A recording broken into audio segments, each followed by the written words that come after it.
Welcome to episode 3 of Pussy Empowered Podcast. My name is Alyssa Aparicio. I'm a pussy empowerer and performer. I believe that when you untame your pussy, you access your power. I teach women how to do this with a holistic approach that incorporates mind, body, emotion, and spirit. As promised, I'm going to walk you through different elements of my pussy empowered framework in no particular order. Today, we're going to talk about an element of the third pillar, which is embody your radiant sensuality.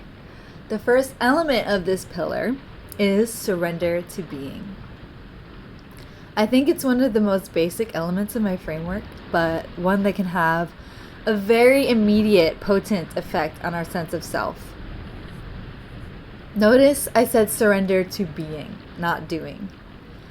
This element reminds us of the importance of getting off the hamster wheel of productivity and being a body. It's also about getting out of the past and out of the future, both of which exist very much in our minds, and also in other elements of ourselves like our bodies and spirits. But it is only in the now that we have any control and any ability to impact our realities and what happens next. It's in the now that we have our power. So surrender to being is about getting in touch with presence. And one of the fastest ways to get present is via your sensuality, which is in essence about your senses. I like to say that the senses are a portal to the present. And there are more than 5, by the way. In addition to the ones we are familiar with, I love to consider interoception and proprioception specifically. Interoception is a sense of the internal state of our bodies. So this lets us register things like feeling hungry or tired. Proprioception is the awareness of our bodies in space. This is how, if we think about our right foot, we can feel where it is in relation to our left foot, for example. And if you can't, then there's awareness to be cultivated in this space. One area many can have a hard time sensing into is the pussy. Try it now. If you think about your pussy, that can be your cervix, your vulva, your uterus, your ovaries. Can you feel where they are in your body, or does it feel really hard to locate? We spend so much of our lives in our heads. We spend so much of our lives attached to technology. With one foot in the social media realm, digital sphere, television, all of that. Or maybe for some of us, we're even both feet in.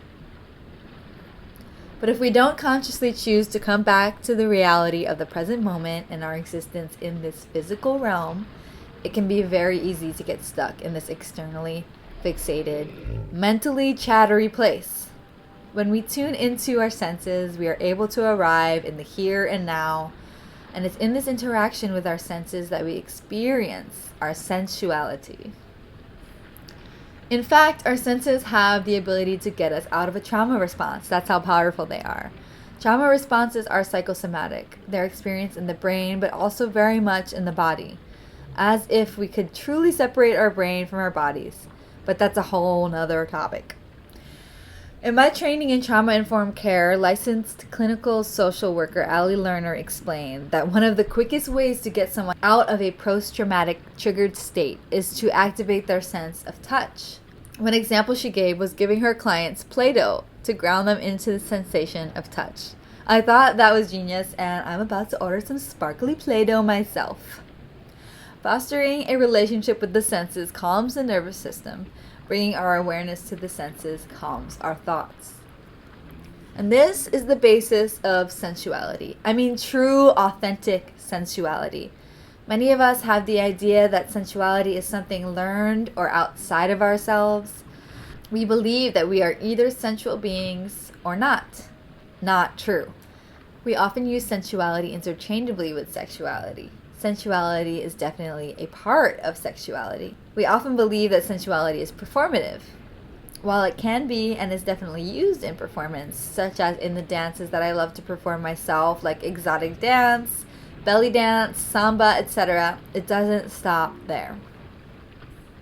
But I will say that grounding into my senses has actually transformed my relationship with dancing and performing. I used to struggle and beat myself up about picking up choreography. Seriously, I was so hard on myself.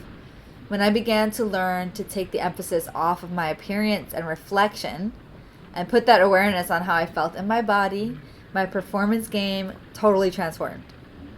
And my performances became less about how I was perceived and more about how I felt in the experience. As a performer, fixating on that outward validation is extremely toxic and never relenting. You never fully arrive in your success from that perspective. So what does that look like? I can tell you that when I think back to performances, I can remember particular moments that I felt into my body and experienced the movement.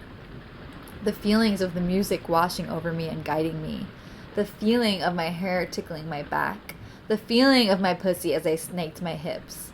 The feeling of locking eyes with a close friend in the audience. When I watch those moments back on video, I can see that I am present, and that translates way more powerfully than the moments where I can tell I'm in my head. This may sound really easy to execute. It can be, but we humans tend to complicate things. So many things bring us away from the present. It's so easy to get tripped up by someone in the audience who is on their phone while you're bearing your soul, or by realizing you've done a step wrong, or wondering if your tampon is showing. Fun fact, I'm actually going to tell you this story as an aside. One time I was go-go dancing in a club in Hollywood in front of a table where Lance Bass was sitting. I was so stoked because he was my favorite in NSYNC. He had come out by the time I was shaking my barely covered ass on a podium in front of him. But still, I felt pretty cool in that moment because he was my middle school crush. When all of a sudden a woman came up to me and beckoned for me to come closer. "Your string is showing," she told me, and I was like, "Okay, I'll be right back." So that happened, and I thought it was probably going to be a good story one day, and maybe it's a good story now. It feels good to tell. In that moment, though, I was so living my life feeling the sensations of the present that I didn't give a damn about what could have felt like a really embarrassing situation. And this applies to areas outside of performance in so many ways. My favorite way is that grounding into sensuality gives us an opportunity to come back home to ourselves, to come back home to our bodies and give ourselves a break from the pressures of being so externally focused. That pressure is exhausting. The pressure to please, to get likes on your posts, to be liked, to get choreography right.